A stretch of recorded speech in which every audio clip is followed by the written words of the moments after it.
Hello everyone there, I am back with another video. So this is the second part of the Mauryan Empire. As you know that I told you that we will complete this chapter in two parts, okay? In the first part we completed till page number 47 Pan-Indian character. Now we are going to start from the civil administration and many more. So now let's get started without wasting any more time.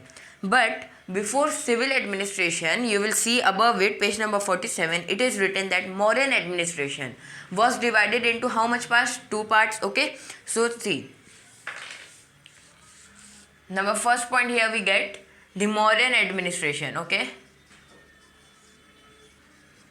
Mauryan administration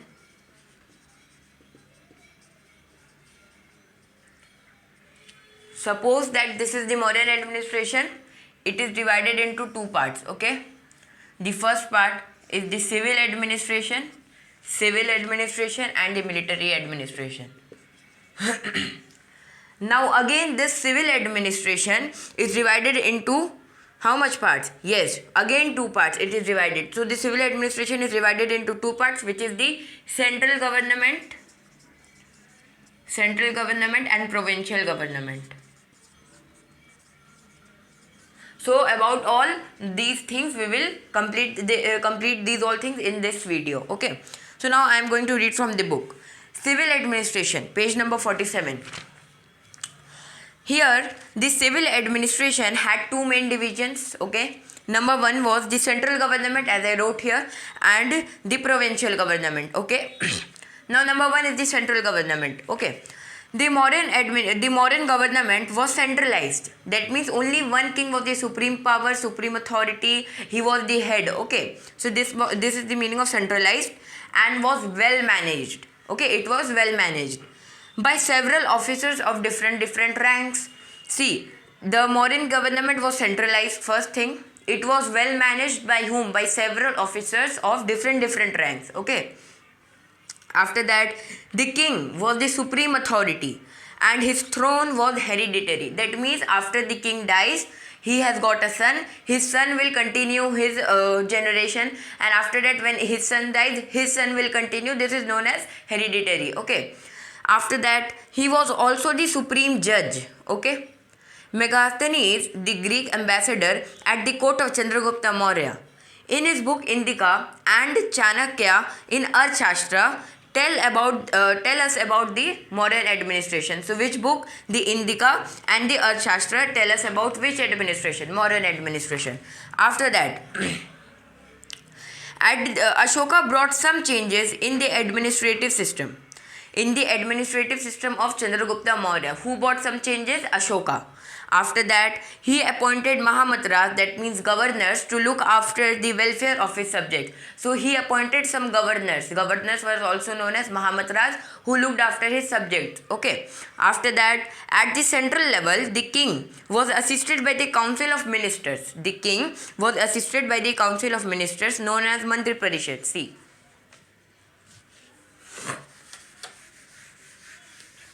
As we are reading the central government now, so number one point here, the king at the central level, okay, keep in mind at the central level,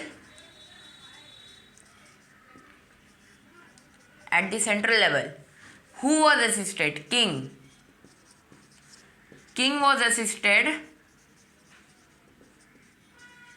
okay. So by whom? The king was assisted by the council of ministers, also known as Mantri Parishad. So he was assisted by council or group of ministers, you can also say council of ministers, also known as Mantri Parishad. I hope you got it. Now the Mantri Parishad or the council of ministers was headed by the prime minister. See, all are interrelated. You can relate to this. Okay, all are interrelated. So headed by the prime minister. Got it? After that, each minister was responsible for his department. That means different ranks. I told you. So each minister was responsible for his department. That means the department in which he is working, he is responsible to handle that department, the work of that department. Got it?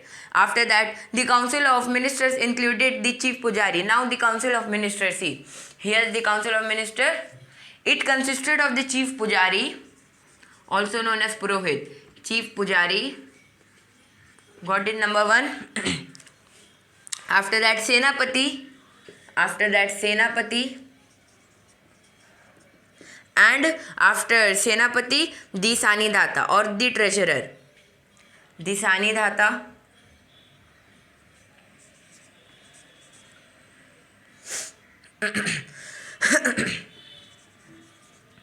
Okay, and after the sanidhata it was samharta,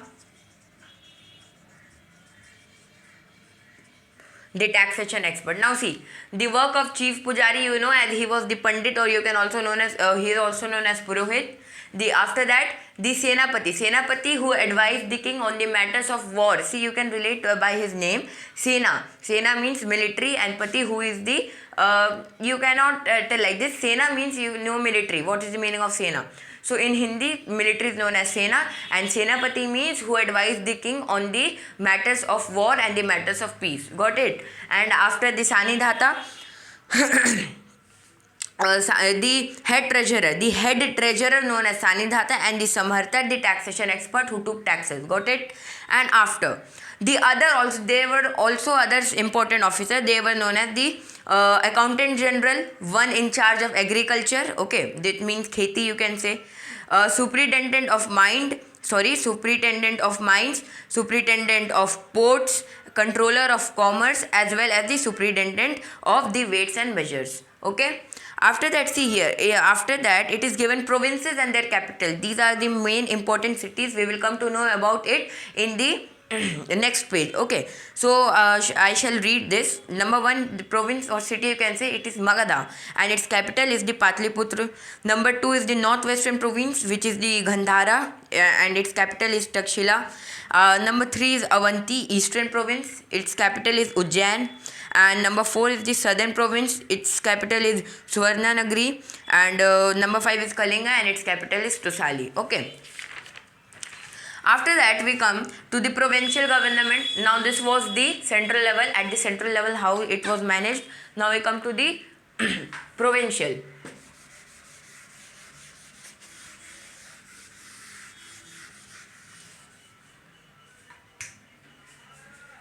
Now we come to the provincial government.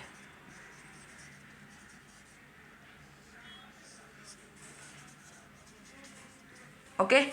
So in the provincial government,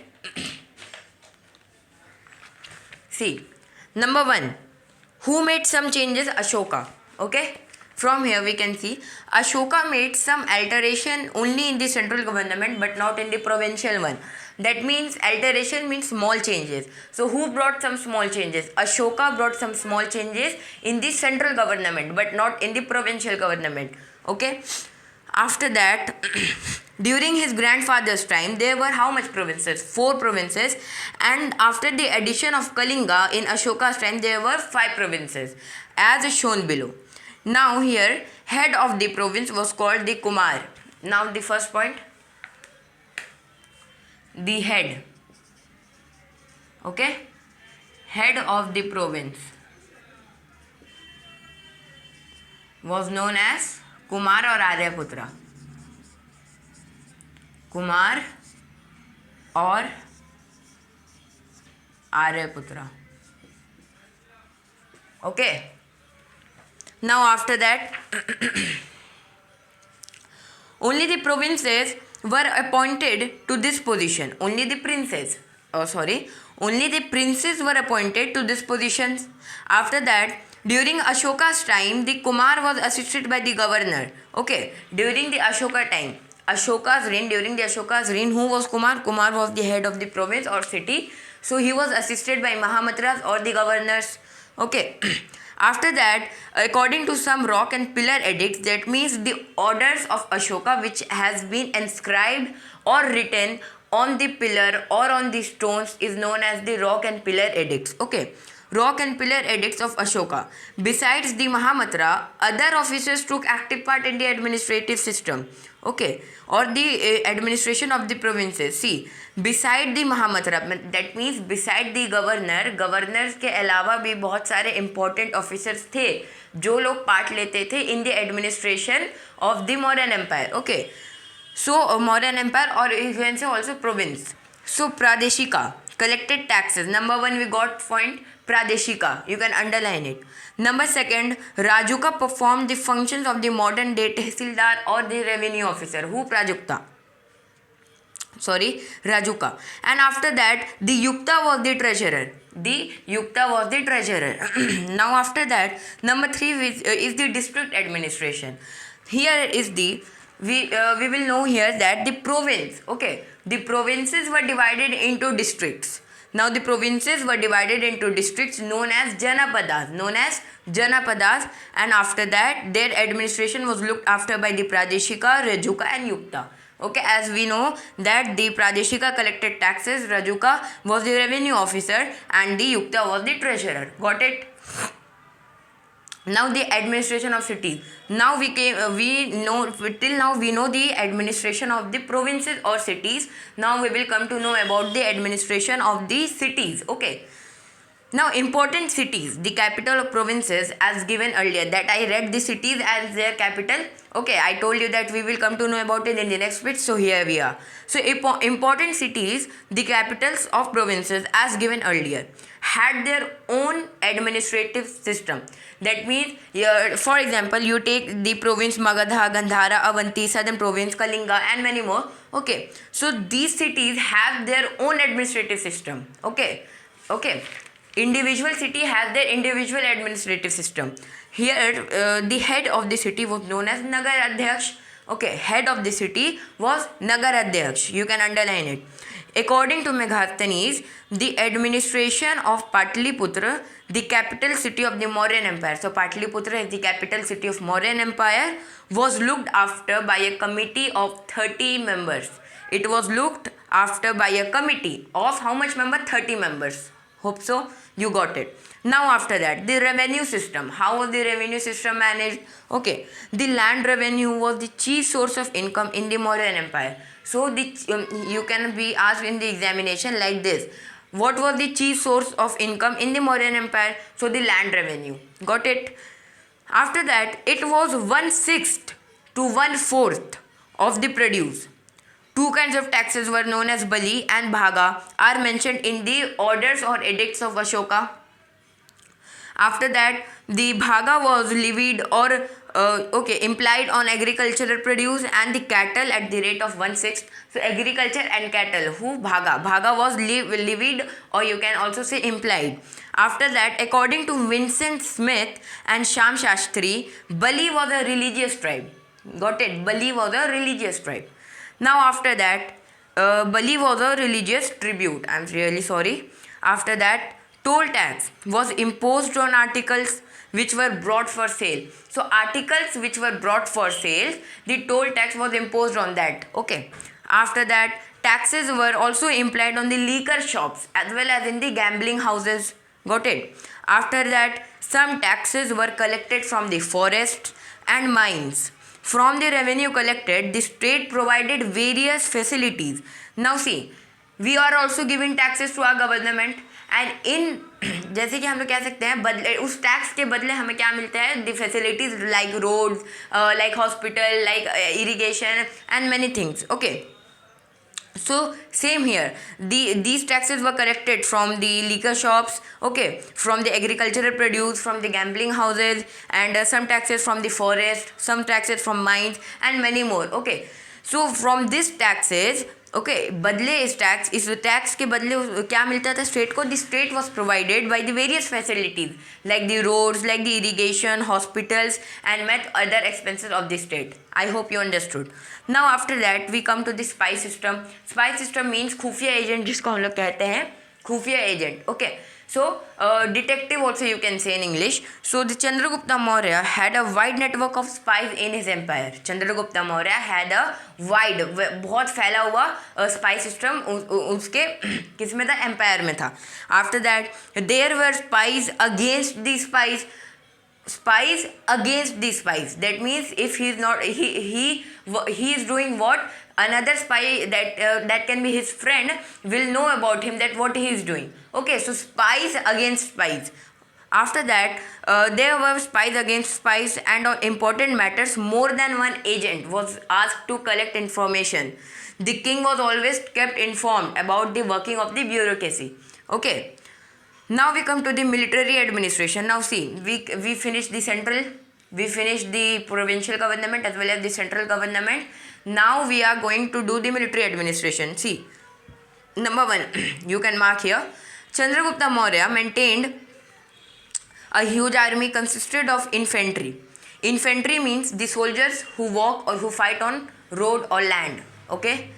After that, cavalry. Cavalry means who fight on horses, elephants and chariots. According to Megasthenes, the Mauryan the Mauryan army consisted of 6 lakh infantry, okay, 30,000 cavalry, so okay, and 9,000 war elephants. According to another source, the Mauryan maintained 8,000 chariots. The chief weapons used were bows, arrows, shield, swords, etc. So you can imagine about by these numbers that how big their army was. Okay, so number one again, the according to Megasthenes, Mauryan army consisted 6 lakh infantry, 30,000 cavalry, 9,000 war elephants and 8,000 chariots. Okay, you can total this and you can see the exact amount of soldiers that were in the Mauryan army. After that, who was the chief commander? The king was the chief commander. Okay, in the of the army, the whole army was under a military commission of 30 members. After that, Mauryas also had a well-laid recruitment policy. The soldiers were paid in cash. The Mauryan king had built forts at strategic places for the security and the safety of the empire. Okay. Now after that, the Ashoka's Dhamma. You can also, Dhamma means another name for Dharma. Got it?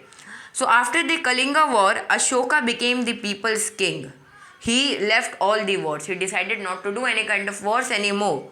As you know, he embraced Buddhism but did not impose it on his subject. He praised Buddhism but did not impose it on his subjects. After that, he wanted his subjects to follow such a Dhamma that may be based on the unifying principles of all major religions. See, in simple words, the Dhamma means all the good things of all the religions. Okay, all the good things, 1 1 2 2 2 2 good things from all the religions is known as, and totally it is known as Dhamma. It is also known as code of conduct, ethical law, moral law and common code of conduct. Okay, this is the simple definition. Now there were some principles of Dhamma also.